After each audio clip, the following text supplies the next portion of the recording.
Kali ini seorang Sandra harus berhasil diamankan pihak kepolisian setelah pada akhirnya ia benar-benar terbukti mencuri kalung mutiara simpanan yang selama ini membuat mutiara akan memberikan petunjuk. Dengan kalung tersebut ia akan bisa menemukan Widuri. Dan ternyata memang Sandra ini benar-benar sangat begitu murka sekali ketika melihat adanya Kenjo dan juga Mutiara yang saat itu hampir saja berpelukan, dan bahkan momen ini pun membuat Sandra benar-benar sangat begitu geram. Dan pada akhirnya ia melakukan tindakan aksi kejahatannya, yaitu mencuri kalung milik Mutiara, guys. Kita tahu sendiri Mutiara yang saat ini merasa kebingungan, dan ia pun sempat meminta tolong kepada Kenjo untuk mencari tahu siapakah orang yang sudah mencuri kalung tersebut.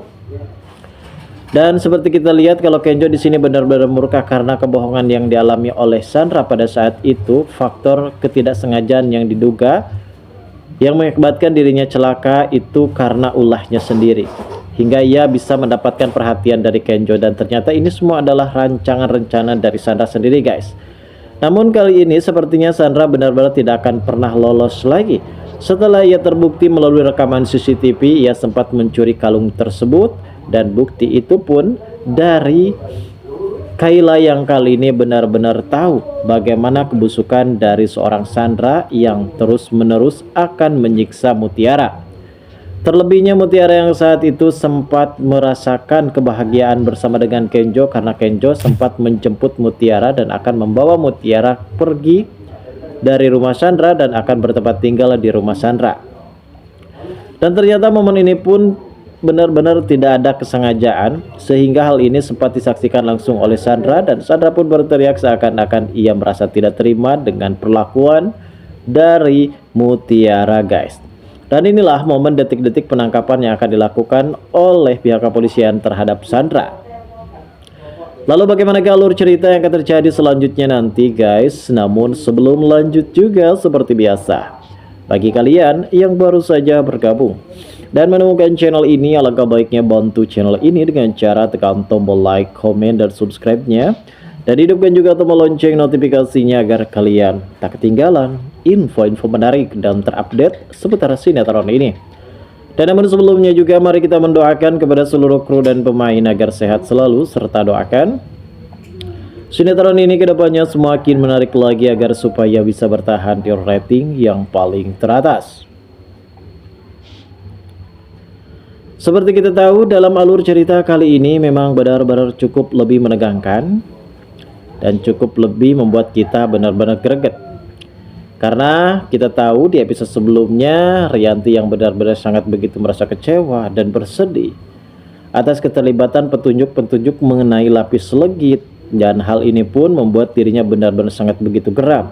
Siapakah wanita tersebut? Dan ia juga sempat menyuruh Bifah apabila Bifah di sini bertemu ataupun melihat Widuri harus melaporkan kepada Rianti, karena saat ini Rianti dengan was-was ia menyatakan bahwasanya Widuri masih hidup dan akan merebut kembali Pak Aditya. Dan ia tidak tahu selama ini siapakah wanita yang menjadi simpanan dari Pak Aditya. Dan selama ini wanita tersebut adalah Gisel, melainkan saudaranya sendiri yang benar-benar sudah sangat begitu keterlaluan terhadap Rianti sendiri. Dan apakah ini memang merupakan suatu hukuman karma yang harus dirasakan oleh Rianti karena Rianti sudah merebut hak orang lain?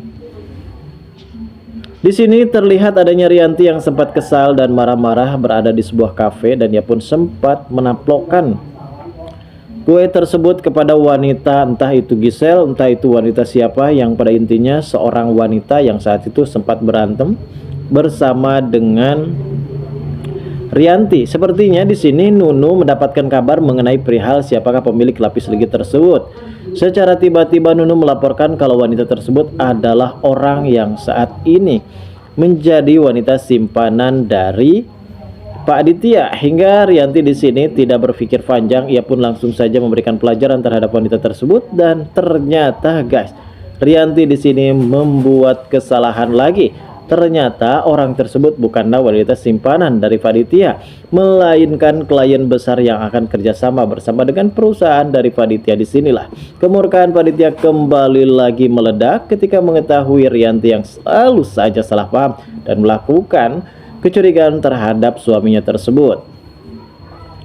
Dan di adegan selanjutnya kita tahu saat ini adanya Kenjo yang benar-benar belepotan ketika ia disuguhkan kue.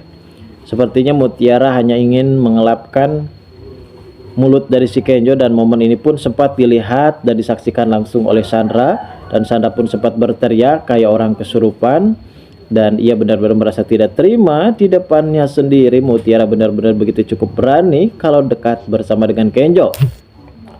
Kenjo akhirnya meminta kepada Mutiara untuk segera berkemas-kemas. Secara tiba-tiba Mutiara pun, maksud saya Sandra pun benar-benar terkejut dan kaget sekali guys, ketika mengetahui kalau ternyata pada saat itu Mutiara akan diajak oleh Kenjo kembali ke rumahnya. Dan Mutiara pun langsung saja dengan sigap ya guys, karena bagaimanapun juga ia benar-benar sangat begitu sudah nyaman di rumah Kenjo, karena yang pertama ia bertemu dengan Bi Ipah yang selalu menjadi sosok orang tua angkatnya. Bahkan Bi Ipah pun di sini sudah menganggap Mutiara sebagai anak kandungnya sendiri. Dan di sini sepertinya terlihat kalau Mutiara benar-benar sangat begitu bersedih harus berpisah bersama dengan Kayla di kamarnya. Mutiara pun sempat berkata kepada Kayla kalau butuh apapun ataupun tindakan curhatan apapun, silakan hubungi Mutiara, yang kali ini membuat Kayla pun benar-benar semakin nyaman. Entah apakah di sini Kayla akan benar-benar bisa menerima apabila suatu saat nanti kalau Kenjo akan dekat bersama dengan Mutiara, bahkan bisa saja Kenjo dan juga Mutiara pacaran guys. Dan hal inilah yang sangat kita tunggu dalam momen alur cerita yang akan terjadi selanjutnya nanti. Di sini kita pun benar-benar terkejut karena di adegan selanjutnya sepertinya Sandra melihat sebuah cincin mutiara, kalung mutiara guys, yang sudah disimpan rapat-rapat oleh Mutiara. Dan hal ini pun yang membuat kita benar-benar semakin geram. Sandra ada-ada saja kelakuannya. Ia benar-benar sangat begitu membenci Mutiara. Ia pun sempat ingin memfitnah kepada Mutiara agar supaya Mutiara ini ditangkap oleh pihak kepolisian. Karena dengan satu-satunya cara inilah yang bisa memisahkan antara Kenjo dan Mutiara. Ternyata rencananya kembali gagal total. Karena pada saat itu ternyata Mutiara di sini tahu bagaimana gerak-gerik dari Sandra setelah Kayla melihat adanya Sandra yang sempat mengambil kalung tersebut. Dan ia pun sempat melaporkan kepada Mutiara dan juga Kenjo. Akhirnya Kenjo bertindak tegas, dan bisa saja Kenjo di sini melaporkan hal tindakan kriminal ini kepada pihak berwajib, dan pada akhirnya panitia turun tangan dan akan membasmi semua kejahatan dan aksi yang dilakukan oleh Sandra pada saat itu kepada Mutiara. Bagaimanakah keseruannya? Kita tunggu saja guys kelanjutan ceritanya nanti sore. Terima kasih bagi kalian yang sudah menonton video ini, dan bagi kalian yang baru saja bergabung dan menemukan channel ini, silahkan subscribe.